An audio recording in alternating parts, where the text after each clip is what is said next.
Sua bondade posso encontrar. Aí enquanto eu viver, sempre irei me lembrar, ainda que sejam infinitas, suas bênçãos eu irei contar.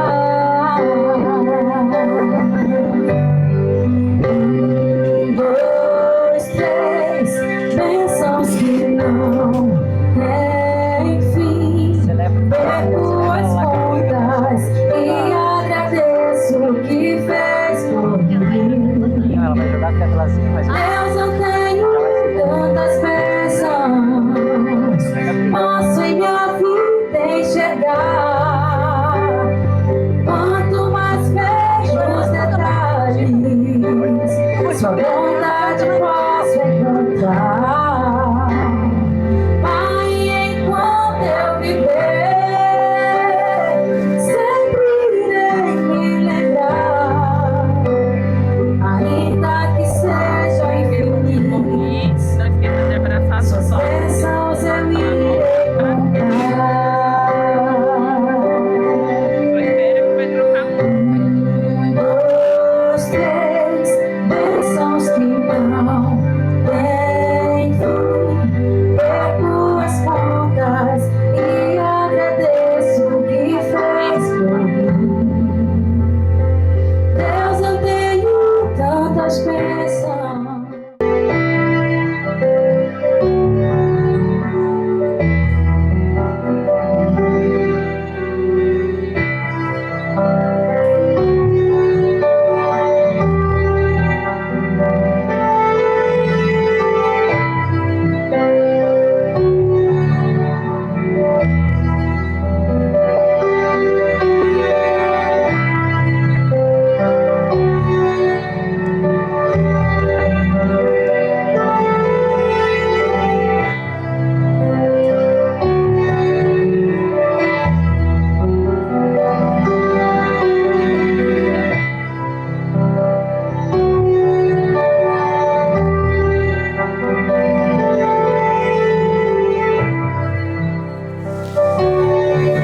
Deus abençoe vocês sempre, sempre.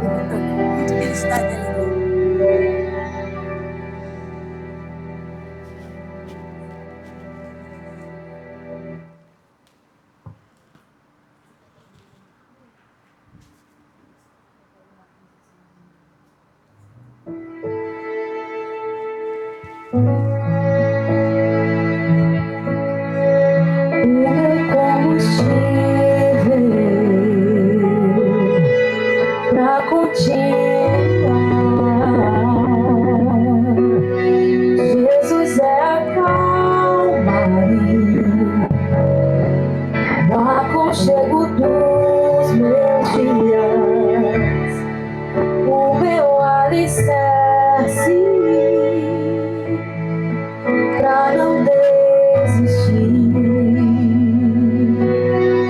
Não tá sendo fácil aqui, mas eu tenho que seguir. Tá tão complicado, Pai.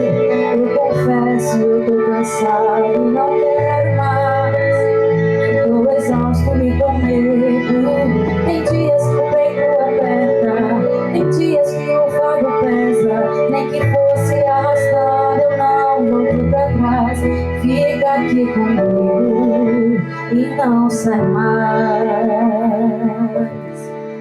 És o meu alívio, tudo que eu preciso vem aqui comigo pra eu continuar. Que me impulsiona todos os dias pra eu não parar. Tu és o motivo, Jesus, que eu tenho pra avançar. És o meu alívio, a força e o ânimo que eu necessito pra prosseguir. Se eu não desisti, o motivo é porque sempre esteve aqui, nos piores momentos, dizendo que nunca desiste de mim. Pra onde eu irei se o que eu preciso só encontro em ti?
Priscila, Joeide, boa tarde a todos os convidados.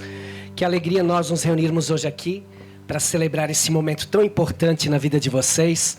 Eu gostaria de fazer uma oração, indiferente da sua religião, se você puder fechar seus olhos por um instante. Pai, em nome de Jesus, nós te agradecemos, meu Deus, por essa tarde tão especial. Entregamos esse tempo na tua presença e que o Senhor, meu Deus, ministre ao coração deste casal, selando esse momento tão importante. Nós entregamos diante de ti, em nome de Jesus. Amém e amém. Todos podem se assentar. Evangelho de João, capítulo 2. No terceiro dia houve um casamento em Caná da Galileia e a mãe de Jesus estava lá. E também foram convidados para o casamento Jesus e os seus discípulos. E tendo acabado o vinho, a mãe de Jesus lhe disse: não tem mais vinho. E Jesus disse: mulher, que tenho eu contigo? Ainda não é chegada a minha hora. Sua mãe disse aos serventes: fazei tudo o que ele vos disser. E estavam ali postas 6 talhas de pedra que os judeus usavam para as purificações, e cada uma levava 2 ou 3 medidas. Jesus disse: enchei de água essas talhas, e eles encheram até em cima. E ele disse: tirai agora e levai ao mestre-sala, e assim eles o levaram. Quando o mestre-sala provou a água transformada em vinho, não sabendo de onde viera, se bem que sabiam os serventes que tinham tirado a água, chamou o noivo e disse: todos servem primeiro o vinho bom, e quando já beberam fartamente, o inferior é servido, mas tu guardasses até agora o melhor vinho. E esse começo de milagres fez Jesus em Caná da Galileia e manifestou a sua glória, e os seus discípulos creram nele. Esse é o primeiro milagre que Jesus opera de forma pública. Esse é o primeiro milagre que Jesus opera de forma pública, diante de pessoas. Esse milagre acontece numa cidade chamada Caná, numa região da Galileia, e a Bíblia diz que quando Jesus opera esse milagre, existem alguns fatores bem importantes aqui para nós observarmos. O texto é de fácil compreensão. Jesus foi convidado para o casamento, Maria também, os discípulos, todos estavam reunidos ali, num momento muito semelhante a esse, quando de repente acabou o vinho na festa, e quando acabou o vinho na festa, então Maria, sabendo que faltar vinho em uma festa judaica é falta de respeito com os convidados, vai até Jesus e diz a ele que acabou o vinho, e ele dá essa resposta que nós lemos no texto: ainda não chegou a minha hora. Porém, ela disse aos serventes daquela festa que fizessem tudo o que ele pedisse. E ele pediu para que trouxessem aquelas talhas de pedra com água, que continha água, que era para a purificação dos judeus. E quando eles trazem esses vasos com a água, a Bíblia diz que a água é transformada em vinho, e quando bebem essa água transformada em vinho, um comentário é feito. E esse comentário diz que a água que foi transformada em vinho, ou melhor, o vinho no final da festa era melhor do que o início da festa. E ali o texto conclui dizendo que Jesus então operou o seu primeiro milagre e os seus discípulos creram nele. Esse texto nos ensina algumas coisas bem importantes. A primeira delas é por que Jesus operou o seu primeiro milagre em uma festa de casamento. Ele poderia ter primeiramente ressuscitado os mortos, ele poderia ter curado os enfermos.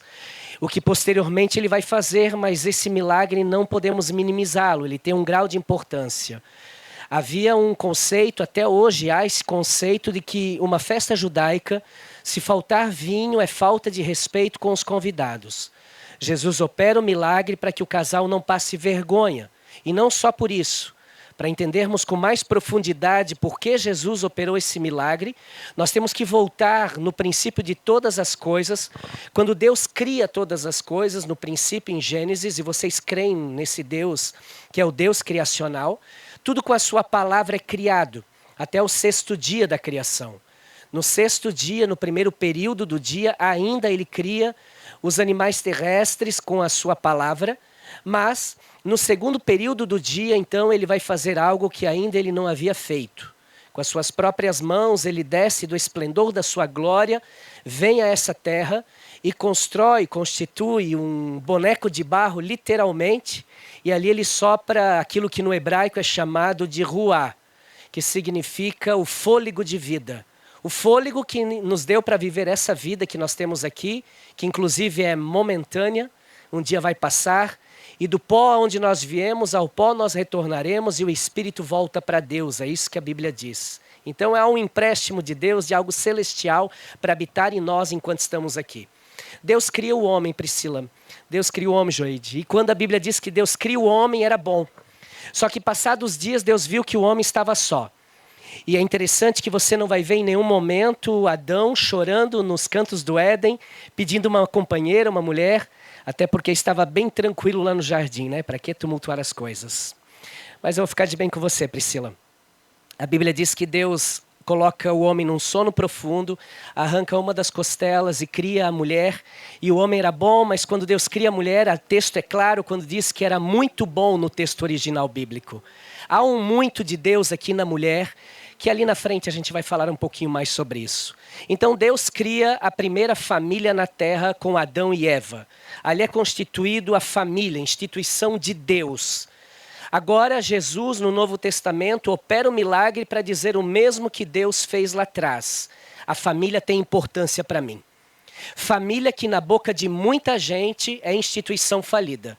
Família que na boca de muita gente, na verdade, quando se diz que vai casar, quando há um convívio de tanto tempo, principalmente, ouvimos expressões como, para que casar? Vocês já vivem juntos tanto tempo, façam uma união estável, se juntem, vivam amaziados, mas o amaziado e a união estável não tem a bênção do Senhor. O que tem a bênção do Senhor, isso biblicamente falando. O que tem a bênção é o que Mateus 18, Jesus mesmo disse, que tem que ligar na terra através de um registro civil e ser ligado nos céus através da bênção do Senhor naquele momento que vocês estão vivendo hoje. O casamento não é só um pedaço de papel. O casamento é a bênção do Senhor Deus, aonde dois se unem, se fundem em um só, e a partir de agora os dois diante de Deus são somente uma só aliança, para sempre, até que a morte os separe. Jesus nessa história estava no casamento. E como é bom ter Jesus no casamento. E aqui nós nem falamos de religião. Até porque se a placa da nossa igreja estivesse ali, o milagre não aconteceria. Ele só aconteceu porque o Cristo estava neste casamento. A importância de ter Jesus, Priscila.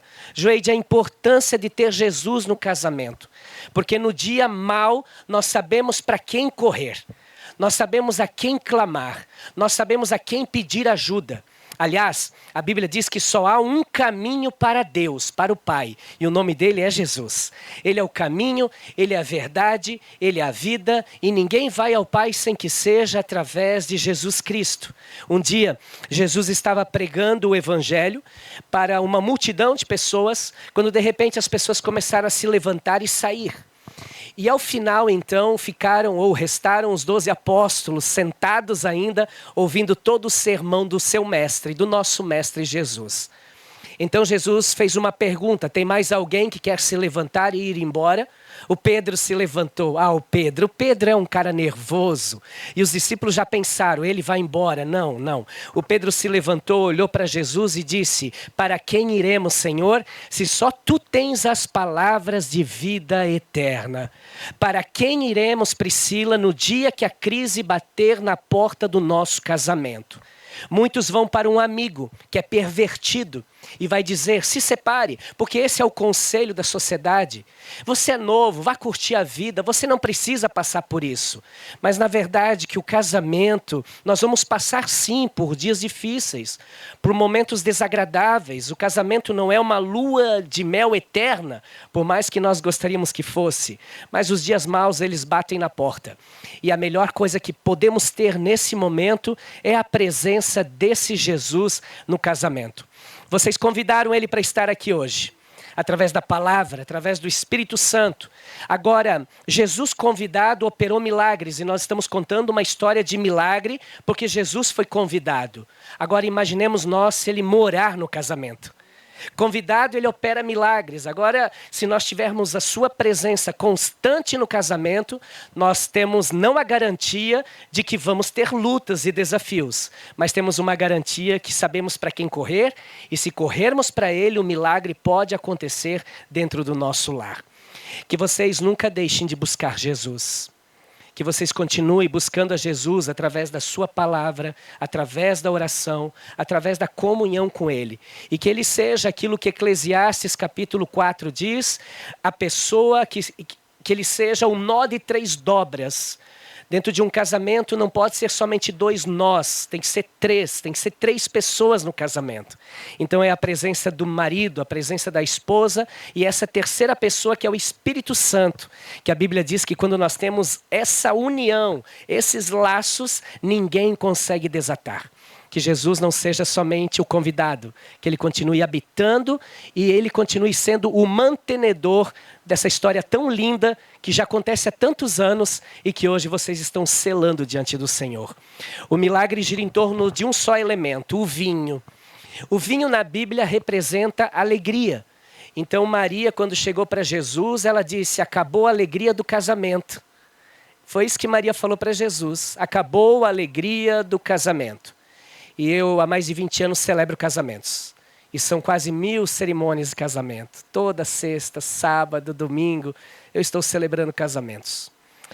E eu nunca vi ninguém entrar triste num dia como esse. Aliás, eu também nunca vi, Joeide, o homem sendo carregado pela sua mãe em prantos dizendo que não quer casar. Isso não existe. O dia do casamento é um dia de muita felicidade. O dia do casamento é de muita alegria. Inclusive, o que vocês dois estão sentindo aí, vocês nunca sentiram antes. Porque essa alegria de Deus é reservada somente para esse dia. Ninguém nunca vai poder dizer que sentiu essa alegria se nunca se casou. Porque essa é uma alegria separada por Deus somente para esse momento. O que vocês estão sentindo é inexplicável. Vocês podem dizer, olha, quando nasceu nosso filho nós tivemos uma alegria, quando nós nos conhecemos tivemos uma alegria, mas nada se compara ao dia que nós casamos. Essa é a alegria. E que vocês mantenham essa alegria dentro do casamento. Que nunca seja como alguns casais que entram com muita alegria nesse dia, mas com o passar dos anos é como se Maria chegasse e dissesse, olha, acabou a alegria do casamento. Acabou a alegria. Acabou a festa. Acabou tudo. E por que essa alegria acabou? E a prova é que a alegria acabou é que muitos homens preferem os bares da vida do que ficar junto com a sua esposa no seu lar. A prova é que os homens preferem todos os hobbies, as mulheres preferem todos os hobbies do que estar na companhia da pessoa que escolheu para ficar o resto da sua vida. Em algum momento a alegria esvaziou, em algum momento a alegria foi embora. Talvez é a falta desse Jesus. Mais uma vez eu reforço, não é a religião. É Jesus, é ter vida com Deus, relacionamento com Ele. A alegria vai embora, ela se esvazia se nós não vigiarmos. Na verdade, a alegria é uma decisão. Eu sempre falo que quem vai casar não pode casar para ser feliz. Porque quem pensa em casar para ser feliz é egoísta. Nós temos que casar para fazer feliz. E se nós casarmos para fazer feliz o cônjuge, nós também seremos felizes ao ver a felicidade dele ou dela. Minha esposa e eu recebemos um convite para ir a Balneário Camboriú, num casal de amigos, e minha esposa já tinha ido naquele apartamento, eu nunca tinha ido. Mas meu amigo me explicou onde ficava, e nós, os homens, você sabe muito bem que quando explica onde é, nós achamos que sabemos onde é. E era um dia muito bonito como hoje, diga-se de passagem, um sábado. Chegamos 1h30 na Avenida Brasil, em Balneário, e minha esposa fez um comentário, ela disse, amor, aqui no shopping você entra à direita, passando o shopping, porque o prédio fica ali nessa rua, eu lembro. Só que na minha cabeça não era Priscila. E eu fiz o quê? Eu fiz o que o seu marido não faz. Eu passei direto. Eu estou sendo irônico, você percebeu, né? E depois de uns 200, 300 metros, vendo que eu estava errado, eu fiz o que nenhum homem aqui faz. Eu comecei a assoviar dentro do carro. Eu aumentei o som do carro. Eu olhei para o relógio e disse, amor, é 1h30 agora. 2 horas a gente agendou com eles. O que você acha da gente dar uma volta na Avenida Atlântica? Aliás, não é sempre que a gente vem a Balneário, vamos aproveitar o dia tão bonito. Nós ainda temos tempo para ficarmos juntos. E tudo bem. Fomos, demos uma volta na avenida, saímos lá no outro pontal e descemos. Quando chegamos ali onde que ela havia falado antes, eu entrei naquela rua. E não é que era a mesma. Aliás, as mulheres sempre têm a razão, né? E quase sempre elas têm a razão mesmo. Aí subimos e tivemos um dia de comunhão com esses amigos. Voltando de lá, já à noite, eu estava aqui na BR-470 em Gaspar, na altura de Gaspar, e uma pergunta desde a 1h30 da tarde estava entalada aqui. E quando chegou a tarde, à noite, já eu disse para ela assim, amor, eu posso te fazer uma pergunta? Ela, claro, meu amor. Eu disse, se você sabia e tinha tanta certeza que lá era o lugar, por que é que você não foi um pouco mais dominante? Por que é que você não falou um pouco mais alto, por mais que esse não é o perfil dela, mas enfim. Ela disse, amor, entre ser feliz e ter razão, eu decidi ser feliz. Isso é casamento. Casamento é a decisão de ser feliz, fazendo feliz. Casamento é ceder. Casamento não é para ver quem ganha. Vocês sabiam que por causa da razão, há casais sentados atrás de vocês que nem se olharam no rosto hoje ainda? Por causa da razão. Porque demorou um pouquinho mais para se arrumar para vir para esse casamento. Pronto, já vira uma terceira guerra mundial dentro desse carro. Uma toalha molhada em cima da cama, então nem se fale. Tantas coisas pequenas que vão se avolumando, são pequenos jabs, golpes que vai ferindo um ao outro. Porque o casamento não acaba da noite para o dia ou do dia para a noite. O casamento acaba dessa forma. A Bíblia diz que a razão ela é animal, ela é terrena, ela é diabólica. Diabólica, não é de Deus. Então que vocês cedam. Sempre que puderem, lembre-se disso. Eu prefiro ser feliz, eu prefiro ter paz do que ter a razão. E por mais que alguém diga, mas é sempre eu que cedo. A pergunta não é quem sempre cede. A pergunta é, faz bem para o casamento? Faz, então ceda sempre. Porque quem vai ganhar nessa história é os dois. O casamento não é uma competição para ver quem ganha. Na verdade, se fosse, seria um jogo de peteca. E só perde, o casal perde quanto menos tempo eles ficarem lançando a peteca um para o outro. Que vocês sempre pensem nisso. Que vocês invistam na felicidade deste casamento. Vocês são responsáveis por fazer esse casamento o melhor casamento que possa existir. E por último, diz a Bíblia que quando eles bebem a água transformada em vinho, lá no final da festa, eles fazem um comentário. Esse é o melhor vinho da festa. Como que pode? Eu estive em novembro pela terceira vez em Israel e dessa vez eu fiz questão de ir a Caná. Nunca tinha ido. Caná é o lugar onde acontece esse milagre. Está lá as talhas de pedra que era utilizada. Está lá o local exato onde a água foi transformada em vinho. E é algo muito incrível, porque quando nós saímos de Caná e voltamos para o hotel, eu fiquei 6 dias na região da Galileia. E quando eu cheguei no primeiro dia no hotel, eu vi um casal chegando para casar naquele hotel. E como eu faço casamento há tantos anos, eu fui lá e espiei. Entrei lá, meio sorrateiramente, e fiquei escondido, espiando. Por mais que eu não entendi o hebraico deles, mas eles estavam fazendo a cerimônia de casamento. Tudo bem, lindo, maravilhoso, todo mundo emocionado, uma festa gigantesca. E depois voltei para o quarto. No outro dia de manhã, daqui a pouco entra a noiva de noiva e o noivo de noivo. E daqui a pouco eles vão para o salão de festa e dá-lhe festa novamente. Eu pensei, vai ver que é outro casamento. Eu vi, não, era a mesma noiva, o mesmo noivo. Mas aí depois, no segundo dia, eles estavam de novo. E no terceiro, de novo. Resumindo, os 6 dias que eu fiquei ali foram 6 dias de festa. E eu sei, eu sempre preguei que o casamento judaico, a cultura é essa, são 6 dias de festa. Mas eu precisava ver, e eu vi. Então, no começo das festas judaicas, por ser tão longas, eles servem o melhor vinho para impressionar o paladar dos convidados. Agora, no último dia de festa, bebendo 6 dias... Por mais que o vinho bíblico aqui desse tempo, e até hoje tem esse vinho lá com um percentual de 4% de álcool aproximadamente, mas mesmo assim deixava eles para lá de Israel. Eles ficavam bem felizes também. Então, quando no final eles serviam qualquer qualidade, por quê? Não é porque eles estavam já muito felizes, mas é porque eles não tinham mais poder de degustar a qualidade do vinho. Só que nessa festa foi diferente. O melhor vinho ficou para o final da festa. E sabe o que eu aprendo aqui? Eu aprendo mais uma vez que o vinho é alegria. O vinho é força. O vinho é dinamismo. E quando eu falo sobre isso em um casamento como hoje, vocês têm muitos dias de felicidade. Tem. Tiveram dias de tristezas, dias de lutas, de angústia, de afastamento. Vocês sabem muito bem disso. Mas, de repente, aquilo que Deus já havia unido, o homem não iria separar de forma nenhuma. Acreditaram, creram, pagaram um preço, se consertaram nas coisas que precisavam ser consertadas. E hoje, diante das pessoas que vocês mais amam, estão se casando. E eu quero ser profeta de Deus na vida de vocês. E declarar, em nome de Jesus Cristo, que os dias mais felizes da vida de vocês não foram os dias que vocês já viveram até aqui. Serão os dias que vocês vão viver a partir dessa tarde. Hoje começa uma nova estação. Hoje começa um novo ciclo.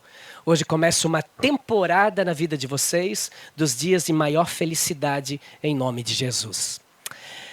Dentro do casamento existem algumas responsabilidades. Joede, a sua responsabilidade como marido nesse casamento. E não só você, mas todos os maridos que estamos aqui temos responsabilidades. Eu vou falar para você aquilo que o apóstolo Paulo fala que nós, os maridos, precisamos ter como responsabilidade. Paulo diz, vocês maridos, Efésios capítulo 5, vocês maridos amem as vossas esposas e deem a vida por ela, como Cristo deu a vida por nós na cruz do Calvário. Essa é a tua responsabilidade, amar e dar a vida por ela se preciso for. E se eu perguntar para você se você a ama, eu não tenho dúvidas, porque foi o amor que conduziu vocês ao altar nessa tarde. Agora, eu posso perguntar para ela e dizer, Priscila, você tem certeza que ele te ama? Ela só vai ter certeza se você falar. Porque quando Deus criou o homem, o canal sensorial principal do homem é a visão. O que a gente vê vale muito. Agora a mulher não. A mulher é o ouvido. Então a mulher precisa ouvir que é amada. Essa história de dar presente é bom, olha aí, ó. Elas gostam. Presente, sapato, cinto, roupa, esse teu cartão aí ilimitado para ela ir no shopping. Ela ama isso. Ela ama. Agora nada disso vai substituir uma palavra. Eu te amo. Você é linda. Você é especial. Porque se vier acompanhado dessas palavras vai fazer muito mais sentido. Inclusive, quando você diz para ela que você a ama, você blinda a Priscila. E nesse mundo que nós vivemos hoje, tão perturbado, que ninguém mais respeita nem os casados, alguém pode olhar para ela e dizer, nossa Priscila, você é linda mesmo, hein? E ela vai dizer, eu sei, o meu marido fala isso para mim todos os dias. Acabou. Agora, se uma mulher não ouve que é amada, ela está vulnerável emocionalmente. E em algum momento de sua vulnerabilidade pode aparecer alguém e dizer, você é linda. E aquilo mexer com ela. Talvez na primeira vez não vai mudar muito, mas ela vai ficar pensando nisso. E ela já vai começar a se arrumar diferente para trabalhar, para ir para a academia, para fazer alguma coisa. E existe um ditado que diz que água mole na pedra tão dura, ela bate até que chega o momento que ela fura. E é verdade, e pedra é caráter, quer dizer que até uma mulher de caráter pode em algum momento sucumbir quando ela não se sente amada. E eu vou reforçar. Uma mulher só se sente amada quando ela ouve que é amada. Você precisa todos os dias da tua vida dizer para ela que você a ama. Você gostou, né, Priscila? Eu sei, todas gostam. Amém. Agora eu vou te falar uma coisa. Tem dias que não dá vontade. Verdade, eu também sou casada. É 33 anos a minha história. Eu sei, tem semana, meu irmão, que é uma vez por mês, uns 4, 5 dias. Você já percebe o que eu estou falando. Parece que ela tem um transtorno de personalidade. À noite ela diz, eu te amo, te dá um beijo. De manhã ela regala os olhos e diz, o que você está me olhando? Mas mesmo assim tem que amar ela todos os dias e dizer que ama. Essa é a tua responsabilidade. Em segundo lugar, você precisa ser o protetor da casa. O que é o protetor? É o machão da casa mesmo. 3 horas da manhã, minha esposa me dá uma cutucada e diz que tinha alguém dentro do nosso apartamento e prontamente eu já respondi, tem eu e você. E ela disse assim, não amor, eu ouvi abrir a porta, eu ouvi passos, tem alguém ali do lado de fora. Você precisa ir ver. E quando ela falou isso, eu pensei assim, já que tu falou, bem que você podia se levantar e dar uma espiada, né? E você só está rindo porque não foi com você. E eu oro que nunca seja, porque é um medo inexplicável. Eu me levantei, olhei, graças a Deus não tinha nada, voltei para o quarto, deitei na cama, ela me abraçou e me deu um beijo despretensioso no rosto. Eu falei, pode descansar que está tudo bem. Então ela falou assim no meu ouvido, cochichando, ah, meu machão. E eu até acreditei que era um machão mesmo, Joeide. Eu acreditei. Homem é isso. Homem protege a esposa. E não é só a proteção física, como eu fiz ali. É a proteção emocional. Eu e minha esposa nos conhecemos desde 93. Tem gente aqui que não era nem nascido ainda. Em 93 nós começamos a namorar, depois noivamos, casamos, temos um filho, vocês o conhecem. A minha mãe ama até hoje a minha esposa como filha. E a minha sogra me ama como um filho. Por quê? Porque na ingenuidade da minha família, eles acreditam que eu e minha esposa nunca tivemos nenhum conflito no nosso casamento. A verdade é que não é assim. Tivemos muitos conflitos, sim. Só que ninguém sabe. Por quê? Porque um marido de verdade nunca conta dos seus problemas para ninguém. Esposa também. Em briga de marido e mulher, só mete a colher quem tem propriedade para resolver. não para tomar partido de alguém. Desde o começo, eu e minha esposa tivemos uma conversa muito saudável sobre isso, no namoro já. Que o dia que nós tivéssemos problema, nós buscaríamos alguém que poderia conversar conosco de forma imparcial, com nós dois presentes. Porque se eu falar uma coisa, vai ser a minha versão, e se ela falar dela, vai ser a dela. Então eu preciso de alguém com discernimento para ouvir os dois, e não saber quem está certo e errado, mas dar a direção para resolver aquele problema. Você precisa ser esse machão da casa, que protege a Priscila, que ama ela, que fala elogio todos os dias e que você sempre proteja também as emoções dela. E você está tão feliz, né, Priscila? Mas vamos falar um pouquinho com você também aqui. O próprio Paulo, que diz para o homem essas responsabilidades, ele também dá uma responsabilidade para a mulher. Essa palavra parece um pouco retrógrada, parece um pouco ultrapassada, parece um discurso preconceituoso para algumas mulheres hoje. Paulo diz, vocês têm que se submeter ao vosso marido. E tem mulher que franze a testa nessa hora. Por quê? Porque é tão difícil se submeter ao marido.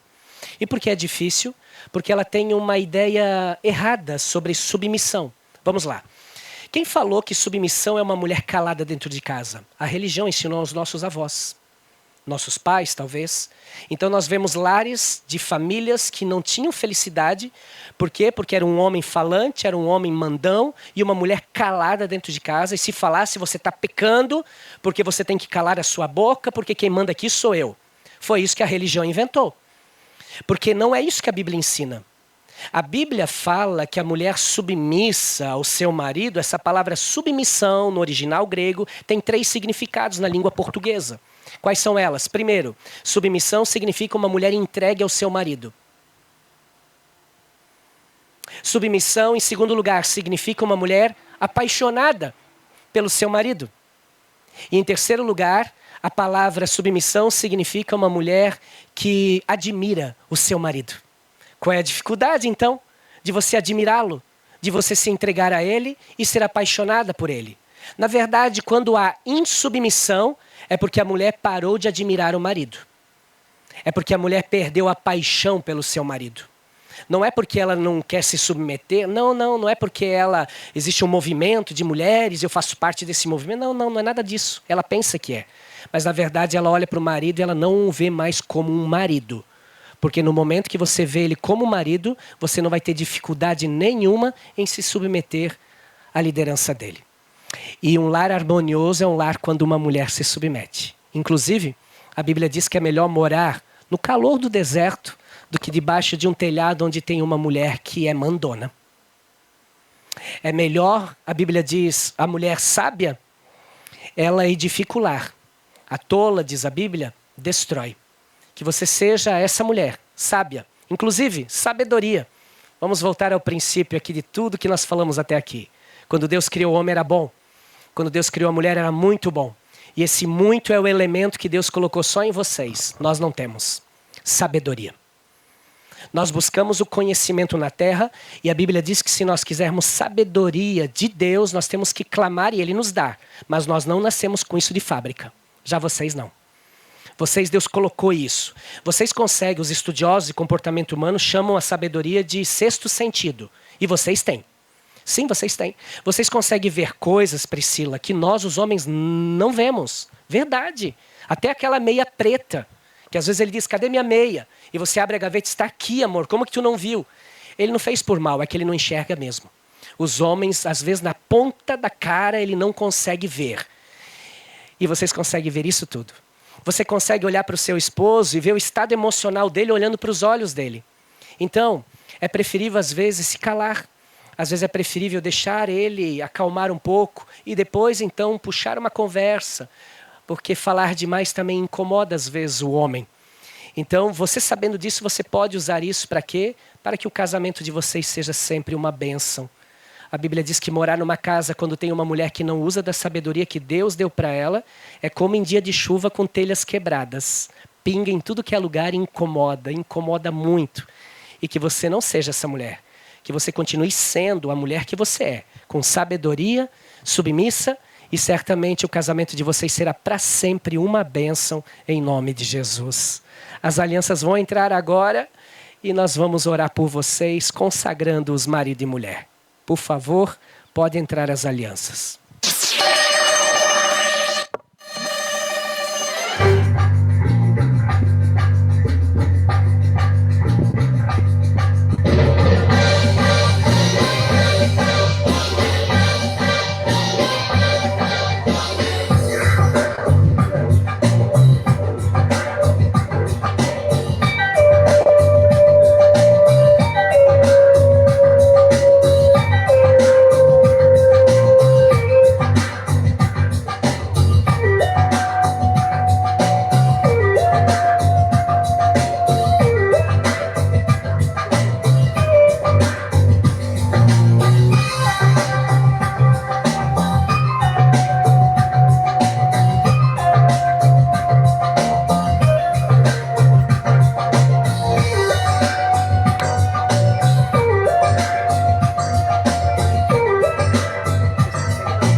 As alianças, elas têm uma importância muito grande no casamento, tanto literal como figurativo também.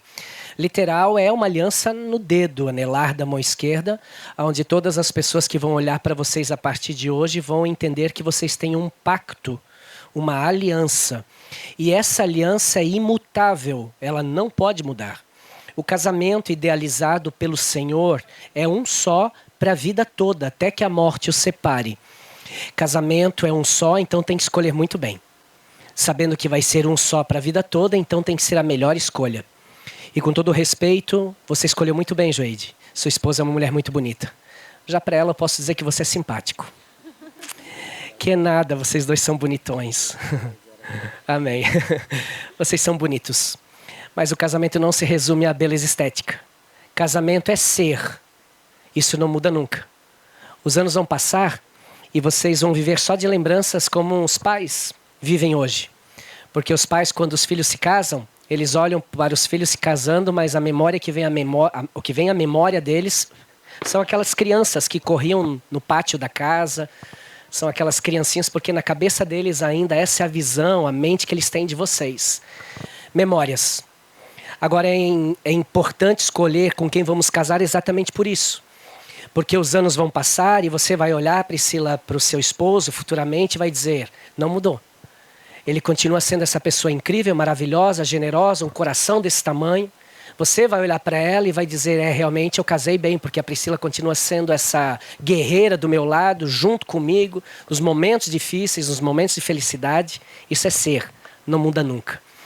E eu sei que o que conquistou o seu coração foi o ser. E o que conquistou o seu coração foi o ser, além da beleza estética. Hoje nós vamos fazer aqui uma oração, consagrando essas alianças e abençoando-os como marido e mulher até que a morte os separe. Pode ficar de frente, por favor? Eu gostaria que todos ficassem de pé. Pode olhar bem nos olhos dela, eu vou falar, você repete aqui, tá? Com esse anel, eu selo o amor que eu tenho por você. Eu prometo te amar, te honrar, te respeitar todos os dias das nossas vidas.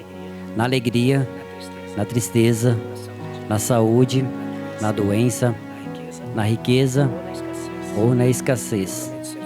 Eu prometo ser fiel e estar ao seu lado até que a morte nos separe. Amém.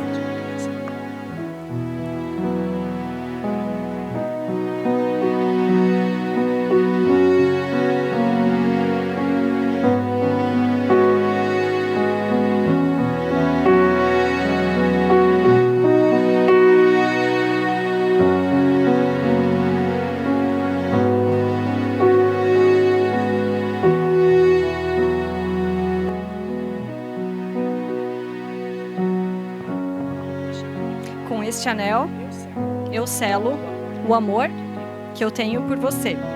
Eu prometo te amar, te honrar, te respeitar todos os dias das nossas vidas.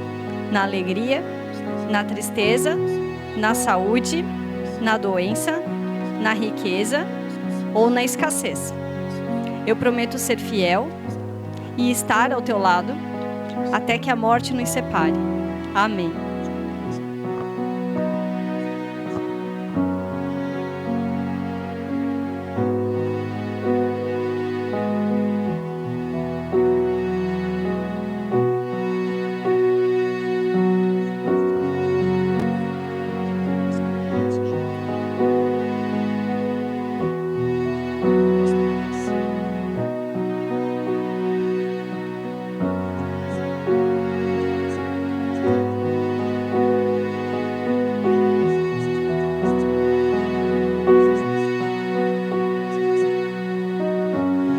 Pai, em nome de Jesus, eu oro, meu Deus, nessa tarde já, início de noite, nessa viração de dia, abençoando a vida deste casal, declarando sobre eles, meu Deus, toda sorte de bênçãos, que pelo poder do nome de Jesus, hoje, Senhor, está sendo inaugurada essa nova temporada em suas vidas.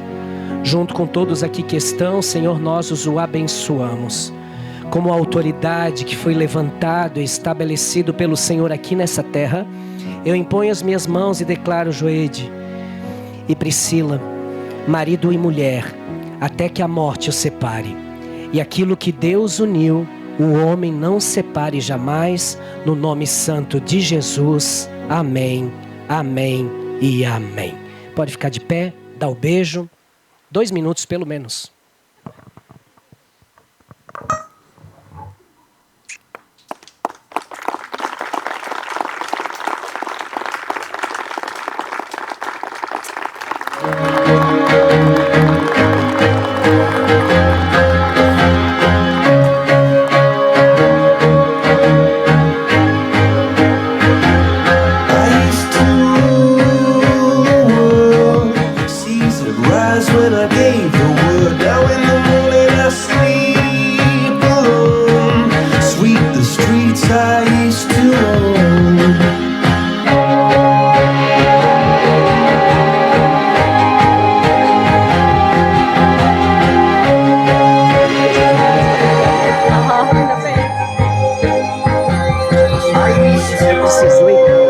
Deus abençoe.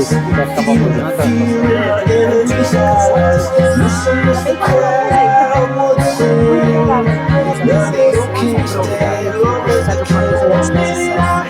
A Juliana, depois ela vai pegar essa cidade. Tá bom, tá? Deus abençoe.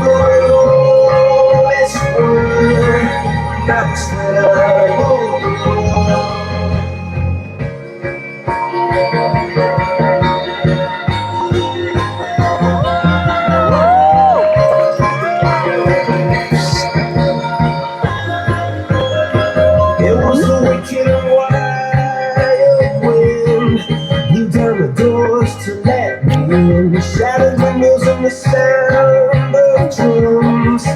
People couldn't believe what I've become. Revolutionary swing for the soul.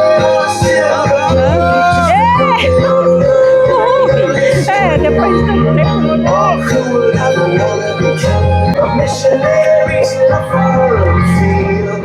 For some reason I can't explain. I don't sing, Peter won't call my name. Everyone is good, but that was when I ruled the world.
I see my family every month. I've got a girl my parents love. She'll come and stay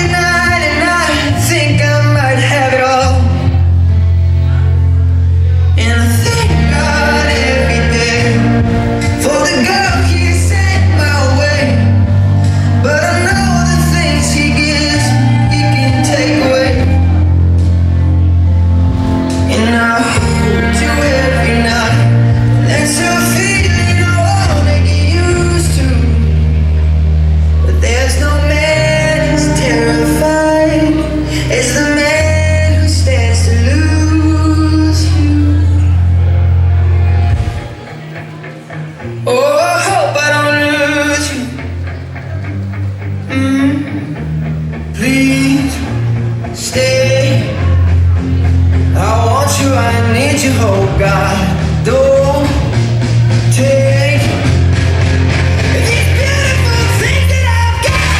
Please stay. I want you, I need you, oh God. Don't take these beautiful things that I've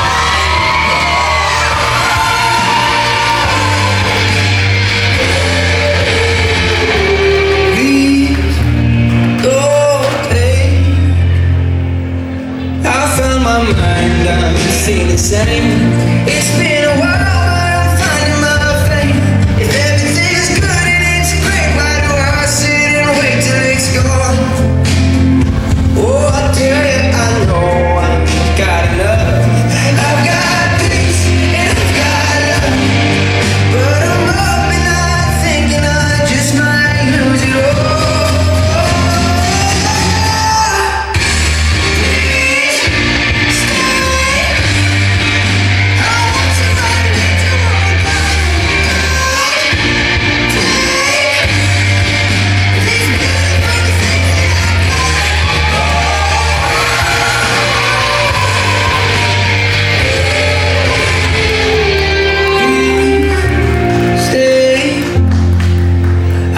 I need you, oh God. I need these beautiful things